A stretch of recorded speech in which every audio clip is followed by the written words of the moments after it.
নমস্কার বন্ধুরা, আশা করি সবাই খুব ভালো আছেন। আজকের এই ভিডিওর মাধ্যমে আমি আপনাদের সঙ্গে বেনারসের ট্যুরটা শেয়ার করব। বেনারসে আমরা 2 রাত এবং 3 দিন থাকবো। সেটাই আপনাদের সঙ্গে শেয়ার করব যে কিভাবে আমরা ট্যুরটা করেছিলাম, মানে কিভাবে আমরা ট্যুরটা সাজিয়েছিলাম। তো যাই হোক, সেটা তো আমি ডিটেলস শেয়ার করবই। তার সঙ্গে আমরা কোন ট্রেন ধরে বেনারসে গেছি, ট্রেন ভাড়া কত পড়েছে, সেখান থেকে কিভাবে আমরা বেনারস পৌঁছেছি, মানে স্টেশন থেকে আমরা কিভাবে গদুলিয়া চক পৌঁছেছি, সেখানে অটো ভাড়া কত লেগেছে, কোথায় ছিলাম, মানে সমস্ত ডিটেলস শেয়ার করব। কোথায় গিয়ে আপনারা খাওয়া-দাওয়া করতে পারবেন, সেখানে বিনামূল্যে খাওয়ার জায়গা আছে বেনারসে। তো সেটাই বা কোথায়, সবটা শেয়ার করব ভিডিওর মাধ্যমে। ভিডিওটা একদম স্কিপ না করে পুরোটা দেখুন। আশা করি সবার খুব ভালো লাগবে। যেমনটা প্রথমেই বললাম, 2 রাত 3 দিনে বেনারস কিভাবে ঘুরবেন, এটা আমি ঠিক সেরকমই একটা ভিডিও নিয়ে এসেছি। তার মধ্যে থাকবে সাইট সিইং, তার মধ্যে থাকবে মন্দিরে পুজো দেওয়া, নৌকা বিহার, এছাড়াও নানান কিছু। তো ভিডিওটা দেখতে থাকুন, আশা করি ভালো লাগবে এবং সমস্ত ডিটেলস ইনফরমেশন আপনারা পেয়ে যাবেন। তো চলুন ভিডিওটা শুরু করা যাক। প্রথমেই দেখাই আমরা কোন ট্রেন ধরে রওনা দিয়েছিলাম বেনারসের উদ্দেশ্যে। রাত 7:55 বিভূতি এক্সপ্রেস ধরে আমরা হাওড়া থেকে রওনা দিয়েছিলাম। Train number 12333, the Bibhuti express, A daily superfast train, যা প্রতিদিন রাত 7:55 হাওড়া স্টেশন থেকে ছেড়ে প্রায় 16 ঘন্টা সময় নিয়ে 883 কিলোমিটার অতিক্রম করে গিয়ে পৌঁছায় প্রয়াগরাজ রামবাগে পরের দিন ঠিক দুপুর 12টার সময়। তবে আমাদের গন্তব্য যেহেতু বেনারস ছিল, তাই আমরা নেমেছিলাম বারাণসী জাংশনে, যার টাইম ছিল পরের দিন সকাল 9:40। তবে ট্রেনটা প্রায় 4 ঘন্টা লেট ছিল, তাই আমরা যখন স্টেশনে নামি তখন বাজে 1:30। আর হ্যাঁ, আমাদের ট্রেনের স্লিপার ক্লাসের টিকিট ছিল, যার ভাড়া পড়েছিল ওই অ্যাপ্রক্স 450 টাকার মতো। যাই হোক, আমরা স্টেশনে চলে এসেছি এবং স্টেশনের সামনে বাইরেই এখানে অনেক অটো দাঁড়িয়ে আছে। এখান থেকে যদি আপনারা অটো করে যেতে চান তাহলে প্রতি অটো 200-250 টাকা করে লাগে। তাই আমরা একটু হেঁটে আগে এই ব্রিজের কাছে চলে এসেছিলাম, যার নিচ থেকেও আপনারা এখানে অটো পেয়ে যাবেন, যেখানে মাথা পিছু আপনাদের 20 টাকা করে পড়বে। আমরা অটোয় 5 জন ছিলাম, 100 টাকা দিয়েছিলাম। তো যা বুঝলাম, এখানে একটু অটো ভাড়াটা বার্গেনিং করে নিতে হবে। এখান থেকেও কিন্তু অনেকে মাথা পিছু 30, মাথা পিছু 40 টাকাও বলছিল। অটো আপনাদের নামিয়ে দেবে ঠিক এই জায়গাটা, পিটিআর মলের সামনে। এখান দিয়ে 2 মিনিট হেঁটে গেলে আপনারা পাবেন গদুলিয়া চক। তবে গদুলিয়া চক অটো যাবে না, নো এন্ট্রি থাকে আর কি। তো এখানে রিক্সাও আছে, যদি আপনাদের অসুবিধা থাকে আপনারা রিক্সা করেও যেতে পারেন। তবে হাঁটা পথে সোজা 2 মিনিটই লাগবে। তো এই যে আমরা একদম গদুলিয়া চকের মোড়ে দাঁড়িয়ে আছি। এই যে দেখুন, পাশে কনস্ট্রাকশনের কাজও চলছে। এই যে সোজাসুজি যে রাস্তাটা চলে গেছে, সেই সোজা রাস্তা ধরে 3-4 মিনিট গেলেই হচ্ছে দশাসমেত ঘাট। আর এই যে আমি সামনে থেকে দেখাচ্ছি, এখানে সব ডিরেকশন দেওয়াই আছে, কোন দিকে কি যাচ্ছে, কোন দিকে বিশ্বনাথ মন্দির, কোন দিকে দশাসমেত ঘাট, সব এখানে দেখানোই আছে। তো যে রাস্তা ধরে মন্দিরে যেতে হয়, মানে ওই যে উপরে বসে আছেন নন্দী মহারাজ, উনি যেদিকে মুখ করে বসে আছেন সেই রাস্তা ধরেই মন্দিরের রাস্তা আর কি। আর সেই রাস্তাতেই আমাদের হোটেল। একেবারে গধুলিয়া চকের সামনেই, কয়েক পা এগিয়ে আসলেই এই যে বাঁদিকে একটা গলি ঢুকেছে। এই যে উপরে ব্যানার লাগানোই আছে বিশালাক্ষী আমাদের গেস্ট হাউসটা। তো আমরা চলে এসেছি এখানে। এখানে নন এসিতে একটা রুমে যেখানে 5 জন থাকা যাবে, সেখানে আমাদের ভাড়া 1500 টাকা পড়েছিল। আর এসিতে নিলে সেটা 1800 এরকম হয়ে যাবে, যদিও সিজন ওয়াইজ সেটা ডিপেন্ড করে। তো হোটেলের ব্যাপারে তো একটা ডিটেলস ভিডিও আমি করেছি, তাই এখানে আর বেশি কিছু বললাম না। যাই হোক, এসে ফ্রেশ হয়ে আমরা এই যে হোটেল থেকে বেরাচ্ছিলাম, কারণ এই মন্দিরের রাস্তা ধরে সোজা গেলেই হচ্ছে অন্নপূর্ণা অন্নক্ষেত্র, যেখানে দুপুর 4টে অব্দি বিনামূল্যে খাওয়ানো হয়। তো সোজা এসে দেখতে পাবেন এখানে সাপুরি মল বলে একটা মল মানে তৈরি হচ্ছে। ঠিক তার উল্টো দিকে একটা গলি ঢুকে গেছে, যেখানে উপরে দেখুন কানাড়া ব্যাংকের একটা পোস্টার মারা আছে। তো এই গলিটা দিয়ে ঢুকে গেলে সামান্য একটু গেলেই যেখানে দুপুরবেলা খাওয়ানো হয় সেই জায়গাটায় পৌঁছে যাবেন। একটুখানি দেখবেন যেতে যেতে সেখানে ডিরেকশন করাই আছে কোন দিক দিয়ে যেতে হবে না হবে। এই যে দেখুন, এই যে অন্নক্ষেত্র, এই যে অ্যারো দেওয়া আছে, এখানেও তাই কাশী অন্নপূর্ণা অন্নক্ষেত্র অ্যারো দেওয়া আছে। তো এই যে আমি যাচ্ছি আমার ছেলেকে নিয়ে। এখানে একটু আমরা যখন গেছিলাম, এই যে সামান্য লাইন, এই যে আমরা একদম সামনের দিকে দাঁড়িয়ে আছি। তো আমরা যখন গেছি যেতে যেতে 3:30 বেজে গেছে আমাদের, যেহেতু আমাদের ট্রেন থেকে নামতে অনেকটা লেট হয়েছিল। তাই হোটেলে পৌঁছে ফ্রেশ হয়ে বেরোতে বেরোতে একটু তো সময় লেগেছেই। তো দুপুরবেলা এখানে আমাদের দিয়েছিল অন্ন, ডাল, আলু ভাজা, সবজি, পাঁপড়, লাড্ডু, দই। তারপর সেদিনই রাতে আমরা চলে এসেছিলাম কাল ভৈরব মন্দিরে। কাল ভৈরবজি হচ্ছেন ভগবান শিবের উগ্র রূপ। কারণ কথায় বলে কাল ভৈরবজি দর্শন না করলে কাশী ভ্রমণ অসম্পূর্ণ। আর এটাও আমাদের শোনা কথা যে এসে প্রথম দর্শন কাল ভৈরবজিরই করতে হয়।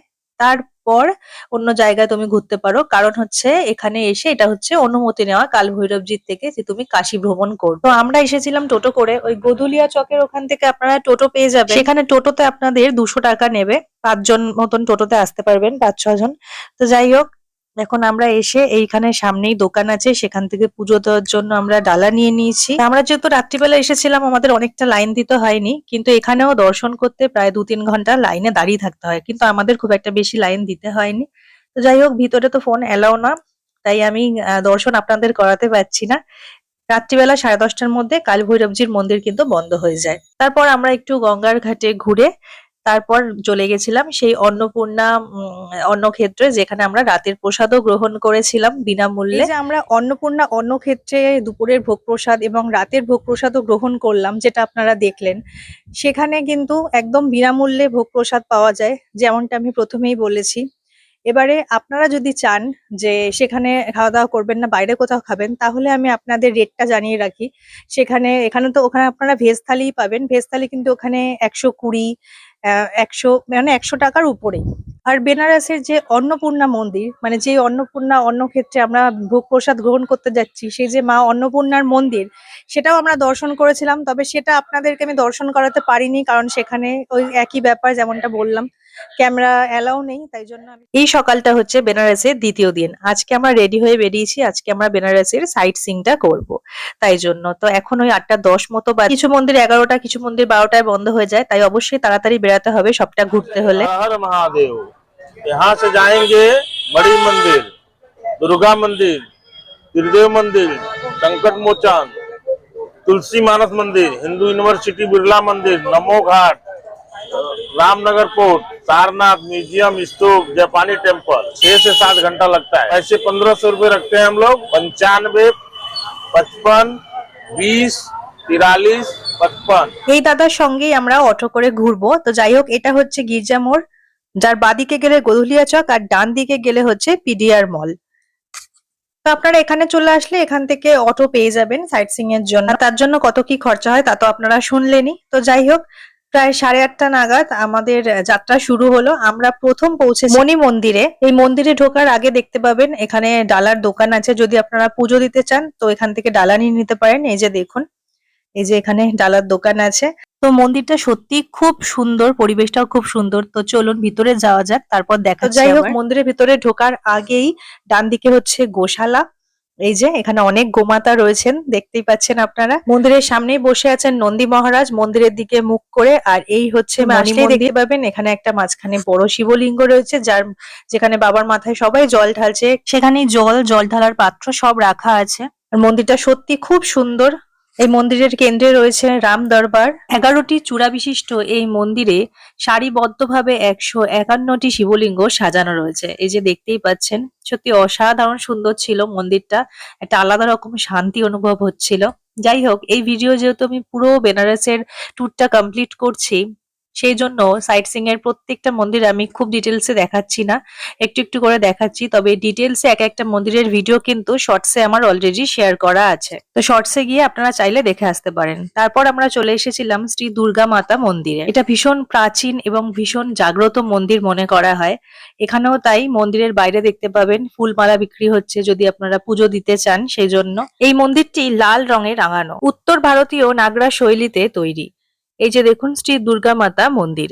মন্দিরের ভিতরে প্রবেশ করলে দেখতে পাবেন বাঁদিকে রয়েছে প্রাচীন শ্রী রাধাকৃষ্ণ মন্দির, সামনে আরো একটা ছোট্ট মন্দির করা, এবং ডান দিকেও একটা ছোট করে মহাদেবের মন্দির করা রয়েছে। বিশ্বাস করা হয় মন্দিরের ভিতরের দুর্গা মূর্তিটি নিজে থেকে আবির্ভূত। আর মূল মন্দিরের ভিতরে ফোন বা বড় ব্যাগ কিছুই এলাও নেই, তাই ভিডিও করে দেখানো গেল না। প্রাচীন রাধাকৃষ্ণ মন্দিরে সুন্দর একটি রাধাকৃষ্ণের বিগ্রহ রাখা আছে। তারপর আমরা চলে এসেছি শ্রী সত্যনারায়ণ তুলসী মানস মন্দিরে। মন্দিরটি দোতলা বিশিষ্ট, সাদা মার্বেল দিয়ে নির্মিত। এই স্থানেই কবি তুলসীদাস রামচরিতমানস রচনা করেছিলেন। তো চলুন মন্দিরের ভিতরে এবার প্রবেশ করা যাক। মন্দিরের ভিতরে ঢুকলেই দেখতে পাবেন এটা সিঁড়ি উঠে গেছে দোতলায় যাওয়ার, আর তার ঠিক পাশে কবি তুলসীদাসের রামচরিতমানস লেখার যে ঘটনাটা, সেটা খুব সুন্দরভাবে 3D মডেলের আকারে এখানে রাখা হয়েছে। যাই হোক, আর দোতলা গেলে দেখতে পাবেন রামায়ণের শ্লোক এবং নানান ঘটনাবলী সুন্দর করে দেওয়ালে খোদাই করা আছে।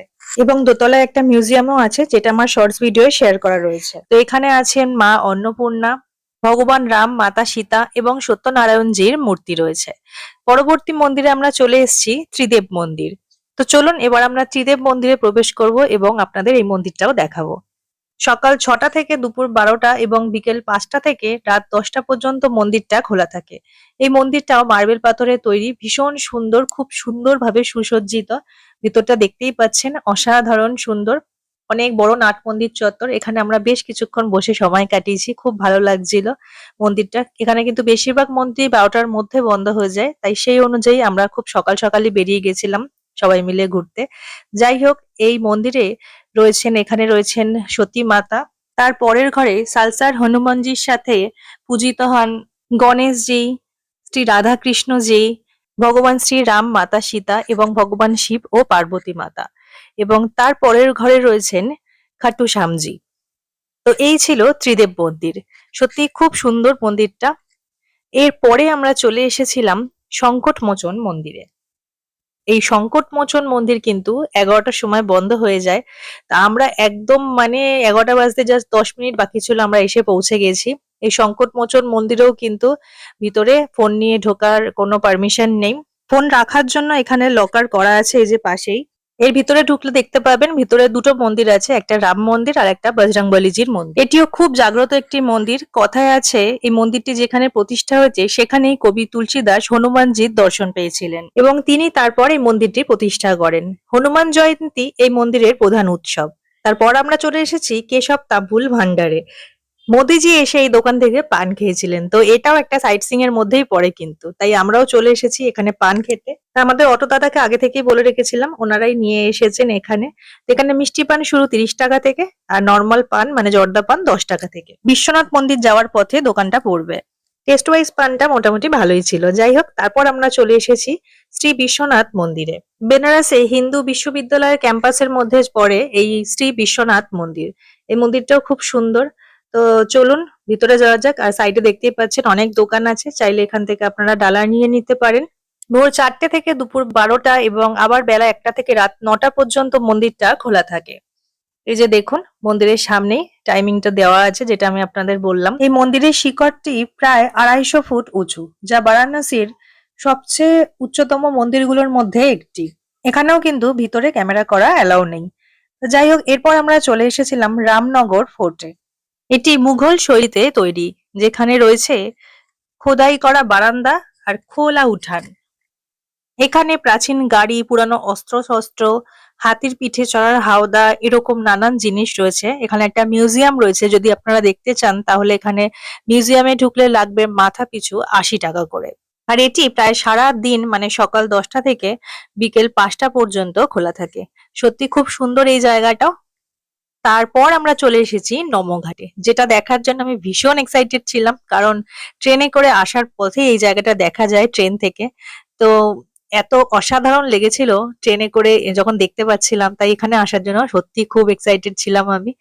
খুব সুন্দর এই জায়গাটাও। এখানে আসলে বাচ্চারাও খুব খুশি হবে, কারণ বাচ্চাদের এন্টারটেনের অনেক জিনিস আছে। রিমোট কন্ট্রোল গাড়ি আছে, যাতে বাচ্চারা উঠতে তো খুব পছন্দ করে, যেখানে দুপাক ঘোরাবে 50 টাকা নেয়। আমার ছেলেও উঠেছিল। তো যাই হোক, এই হচ্ছে পুরো নমঘাট। নমস্তে আকারে বিশাল আকৃতির এখানে হাত রয়েছে, যেই কারণে এই জায়গাটার নাম হচ্ছে নমঘাট। তারপর আমরা চলে এসেছিলাম বেনারসের ভীষণ জনপ্রিয় একটা জায়গা সারনাথে। এটা মূলত বৌদ্ধ ধর্মের প্রধান তীর্থস্থান হিসাবে বিখ্যাত। এখানে গৌতম বুদ্ধ জ্ঞান অর্জনের পর তার প্রথম ধর্মোপদেশ দিয়েছিলেন। এই জায়গাটাও খুব সুন্দর, মানে পরিবেশটাও অসাধারণ লাগছিল, চারিদিকে গাছপালায় ভর্তি। আর এই যে সামনে এই যে গাছটা, এটা হচ্ছে বোধি ট্রি, যার নিচে বসে গৌতম বুদ্ধ সাধনা করতেন। এই বোধি ট্রিটা হচ্ছে একটি অশ্বত্থ বা পিপল গাছ, যা বৌদ্ধ ঐতিহ্যে ভীষণ শ্রদ্ধেয়। আর এই জায়গার আরো একটা বড় আকর্ষণ হচ্ছে গৌতম বুদ্ধের একটা মূর্তি। চলুন আপনাদের দেখাই।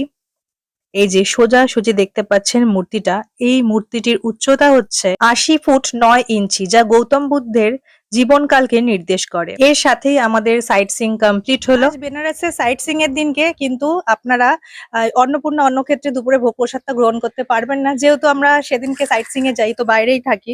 তাই আমরা এই সাইট সিইং এর দিন দুপুরের লাঞ্চটা বাইরে করেছিলাম। যিনি আমাদের অটো ড্রাইভার দাদা ছিলেন ওনাকে বলে রেখেছিলাম, উনি একটা হোটেল দেখে নিয়ে গেছিলেন। তো যাই হোক, আমি থালির রেটটা বলে রাখি। সেখানে ভেজ থালি আমাদের নিয়েছিল 120 টাকা করে। সেখানে ভেজ নন ভেজ দুটোই পাওয়া যাচ্ছিল। যেহেতু সেটা একটু দূরে, সাইট সিইং করতে গেলে যেটা হয়, বেনারসের কয়েক কিলোমিটারের মধ্যে কোনো নন ভেজ পাওয়া যায় না, তবে একটু দূরে গেলে তো পাওয়া যায়। তো যাই হোক, ভেজ থালি ছিল 120 টাকা করে, আর নন ভেজ নিলে কিন্তু 250 টাকা। সাইট সিইং ঘুরে আমরা যখন এসে পৌঁছালাম ওই পিডিআর মলের সামনে, তখন বাজে 5:15। তারপর আমরা সেখান থেকে 15 মিনিটের মধ্যে হেঁটে চলে এসেছি দশাশ্বমেধ ঘাটে, কারণ 6টা থেকে আরতি শুরু হবে।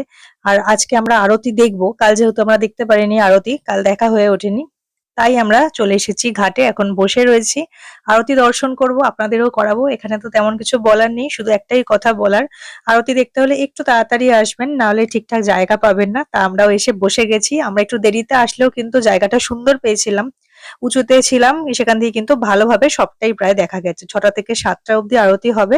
তো চলুন আপনাদেরও আরতির কিছু কিছু মুহূর্ত শেয়ার করছি। वयं सर्वे सम्भूयाः कृपया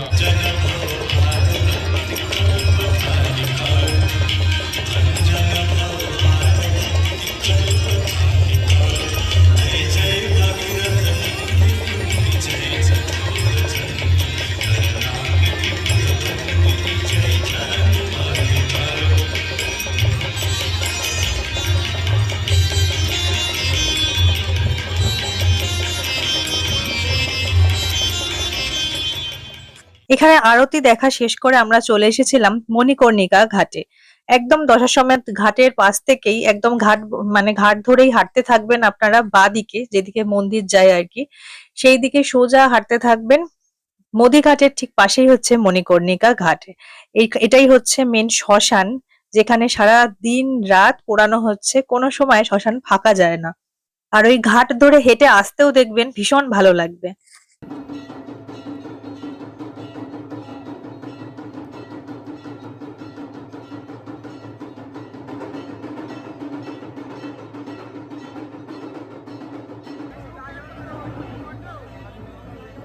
আর এর সাথে আমাদের বেনারসে 2 রাত কমপ্লিট হয়ে গেল। যেমনটা আপনাদের বলেছি, এই ট্রিপটা 2 রাত 3 দিনের, সেই মতন করে আমি আপনাদের দেখালাম। পরদিন সকালে আমাদের প্ল্যান হচ্ছে পুজো দেওয়া আর নৌকা বিহার। প্রথমেই বলেছি, গোধুলিয়া চকে যেদিকে নন্দী মহারাজ মুখ করে বসে আছেন সেই দিক দিয়ে সোজা গেলে মন্দির। তবে যেদিকে দশাশ্বমেধ ঘাট, মানে আমরা এখন যাচ্ছি দশাশ্বমেধ ঘাটের দিকে, সেখান দিয়েও কিন্তু মন্দিরে যাওয়া যায়, সেটাই আপনাদের দেখাচ্ছি। তোর ভোর 5:30টার সময় গিয়ে আমরা পুজো দিয়েছি, আমাদের 40-45 মিনিটের মধ্যেই পুজো হয়ে গেছে। তখন তো আমরা হোটেলেই ফোন টোন সব রেখে গিয়েছিলাম, তাই এখন আপনাদের দেখিয়ে দিচ্ছি। দশাশ্বমেধ ঘাটে যাওয়ার সময় দেখবেন এই যে সোজা ওদিক দিয়ে আমরা হেঁটে আসলাম, এই পাশে সোজা চলে গেছে দশাশ্বমেধ ঘাট। ঠিক আর তার একটু আগে বাঁদিকে এই যে একটা গেট করা আছে, এখান দিয়ে ঢুকে গেলেও আপনারা বিশ্বনাথ মন্দিরে পৌঁছে যেতে পারবেন। এখান দিয়ে গিয়ে আমরা সকালবেলা পুজো দিয়েছিলাম। তবে পুজো দিয়ে আমরা ব্রেকফাস্ট করে হোটেলে এসে চেঞ্জ করে এখন যাচ্ছি আমরা নৌকা বিহারে, যেমনটা আগের দিন বলেছিলাম। তাই যাওয়ার পথে আপনাদের জায়গাটা দেখিয়ে দিলাম। নমস্কার বন্ধুরা, আজ হচ্ছে আমাদের বেনারসে 3য় দিন। আজকে আমরা যাচ্ছি নৌকা বিহারে। কিছু কিছু আপনাদের সঙ্গে শেয়ার করব, পুরোটা শেয়ার করতে গেলে তো ভিডিওটা অনেক লেন্দি হয়ে যাবে, তো সঙ্গে থাকুন। তো এই যে দেখতেই পাচ্ছেন এখানে বোট রাখা আছে, এতে করেই আমরা ঘুরবো। এখানেও কিন্তু আপনাদের একটু বার্গেনিং করে নিতে হবে, এক একজন এক এক রকম বলবে। আর অনেক রকম ভাবে এখানে ঘোরা যেতে পারে। আপনারা চাইলে মাথাপিছু 100 টাকা দিয়েও ঘুরতে পারেন, মাথাপিছু 200 টাকা দিয়েও ঘুরতে পারেন। যেরকম টাকা সেরকম কয়েকটা ঘাট, সেই অনুযায়ী ঘাট ওনারা দর্শন করাবেন। আর আমরা প্রাইভেটে বুক করেছিলাম, আমরা যেহেতু 11 জন ছিলাম, তো মাথাপিছু 300 টাকা করে আমাদের 3300 টাকা হচ্ছিল। তো 3300 টাকায় ওনারা রাজি হয়নি, 3500 টাকা নিয়েছিল আমাদের থেকে। তো আমাদের সবকটা ঘাটই ওনারা ঘুরিয়েছিলেন, সেটাই আপনাদের বলে দিলাম। এবারে আপনাদের যার যেমন সুবিধা আপনারা সেইভাবে ঘুরবেন। এই যে সামনেই হচ্ছে প্রয়াগরাজ মন্দির, মানে এটা হচ্ছে প্রয়াগ ঘাট, আর ওদিকে চলে গেল ওই যে ওপাশে দশাশ্বমেধ ঘাট, যেখানে কাল আমি আরতি দেখিয়েছিলাম। এরম পরপরই সমস্ত ঘাট থাকবে, ঘাট বরাবর হেঁটেও অনেকে ঘোরে কিছুটা। কোনটা কি ঘাট সেগুলো লেখাও আছে। আর এছাড়াও আপনারা যার সাথে আসবেন নৌকা বিহারে, যিনি নৌকা চালাবেন আর কি, উনি আপনাদের সবটা বলতে থাকবেন। প্রয়াগরাজের মন্দিরের গঠনেই মন্দিরটা রয়েছে, তাই এই জায়গাটার নাম প্রয়াগ ঘাট। তো এই যে দেখুন পরপর ঘাট রয়েছে যেমনটা দেখছেন আপনারা। তো এটা হচ্ছে শীতলা ঘাট। এই যে একটা লাল রঙের মন্দির রয়েছে, শীতলা মায়ের মন্দির। তো সেই অনুযায়ী এই ঘাটের নাম হচ্ছে শীতলা ঘাট। তার পাশে এই ঘাটটা হচ্ছে অহল্যাবাই ঘাট। অনেকে সন্ধ্যার সময় তো নৌকা বিহার করে আর মানে ঘুরে ঘুরে তখন আরতিটাও দেখা যায়। তবে আমরা সকালের দিকে করেছিলাম, তার কারণ যাতে আমরা ঘাটগুলো ভালোভাবে দেখতে পারি, যেটা রাতের অন্ধকারে ভালোভাবে দেখা যায় না। আর বেনারসে ঘুরতে আসলে নৌকা বিহার হচ্ছে আলাদাই একটা আকর্ষণ। দেখতেই পাচ্ছেন পরপর সমস্ত ঘাট রয়েছে। এটা হচ্ছে মুন্সি ঘাট। লেখাই রয়েছে ঘাটের সামনে কোনটা কি ঘাট নাম, এই যে সোজাসুজি দেখা যাচ্ছে মুন্সি ঘাট লেখা। এটা হচ্ছে দ্বারভাঙা ঘাট, বিহারের মহারাজার নাম অনুযায়ী এই ঘাটটার নামকরণ হয়েছে। এটা হচ্ছে রানা মহল ঘাট, এই যে চিত্তরের রাজার নাম অনুযায়ী এই ঘাটের নামকরণ। এইভাবেই আপনারা পরপর সুন্দরভাবে ঘাটগুলো ঘুরে দেখে নিতে পারবেন বোটে করে। বোটে ঘোরার সময় দেখতে পাবেন সোজাসুজি ঘাট বরাবর অনেকে হেঁটে হেঁটে ঘুরছে। তো সেটা সবাই পারে না, যাদের সঙ্গে বয়স্ক মানুষ থাকে বা যারা বেশি হাঁটতে পারে না তাদের পক্ষে সম্ভব না। তো তারা যদি বোটে করে ঘোরেন আপনাদের ওই 1 ঘন্টা মতো সময় লাগবে, কিন্তু হেঁটে ঘুরতে গেলে অবশ্যই একটু বেশি সময় লাগবে আর পায়ের জোরও লাগবে। যেখান থেকে আপনারা উঠবেন নৌকায় সেখান থেকে পুরোটা ঘুরিয়ে আবার আপনাদের ওখানেই পৌঁছে দেবে। তো সেখান থেকে পুরো ঘুরে আমরা লাস্ট চলে এসেছি এখানে মণিকর্ণিকা ঘাটের সামনে, যেটা কাল রাত্রিবেলা আমি আপনাদের দেখিয়েছি। মণিকর্ণিকা ঘাট, সেখানে শ্মশান আর কি। তো মণিকর্ণিকা ঘাটের সামনে আমরা চলে এসেছি, দেখতেই পাচ্ছেন ধোঁয়া উঠছে এখানে। সারাদিন সারা রাত এখানে পোড়ানো হতেই থাকে, মৃতদেহ আসতেই থাকে আর কাঠে পোড়ানো হয়। और मणिकर्णिका घाट काशी का मेन मोक्ष घाट है। इधर में बॉडी 2000-3000 किलोमीटर दूर से लेकर आते हैं, वायु ट्रेन, वायु प्लेन, वायु गाड़ी से। ये काशी है, इधर में जलाने से मोक्ष मिलता है। काशी का मोक्ष घाट है, इसलिए घाट का नाम पड़ा है मणिकर्णिका घाट। भगवान ने निकला এই যে মণিকর্ণিকা ঘাট, তার পাশে এটা হচ্ছে মোদি ঘাট। এই যে, তো ব্যাস সমস্ত ঘাট ঘোরা কমপ্লিট করে যেখান দিয়ে আমরা উঠেছিলাম ঠিক সেখানে গিয়ে আমাদের নামিয়ে দেবে। এই সঙ্গে আমাদের শেষ হলো নৌকা বিহার এবং বেনারস ভ্রমণও। তো বন্ধুরা, এই ছিল আজকের ভিডিও। পুরো বেনারসের ট্যুরটা আমি আপনাদের সঙ্গে শেয়ার করলাম। এবারে যদি আপনারা শুধু বেনারসটাই ঘুরতে চান তাহলে আজকে রাতের অনেক ট্রেন আছে, সেগুলো ধরে আবার আপনারা ব্যাক করতে পারেন। তবে আমরা ব্যাক করব না, আমরা যাব কাল ভোরে এখান থেকে অযোধ্যা। এবার অযোধ্যায় গিয়ে আমরা কিভাবে ঘুরেছি, কোথায় থেকেছি, সেটা আমি পরের ভিডিও আপনাদের সঙ্গে অবশ্যই শেয়ার করব। তা আশা করি ভিডিওটা আপনাদের ভালো লেগেছে। আবার দেখা হচ্ছে পরবর্তী ভিডিওয়ে। সবাই ভালো থাকবেন, সুস্থ থাকবেন। অবশ্যই চ্যানেলটি সাবস্ক্রাইব করে রাখবেন এবং ফেসবুক থেকে দেখলে পেজটি ফলো করে রাখবেন। তো আজকের জন্য এতটুকুই, আবার দেখা হচ্ছে পরবর্তী ভিডিও।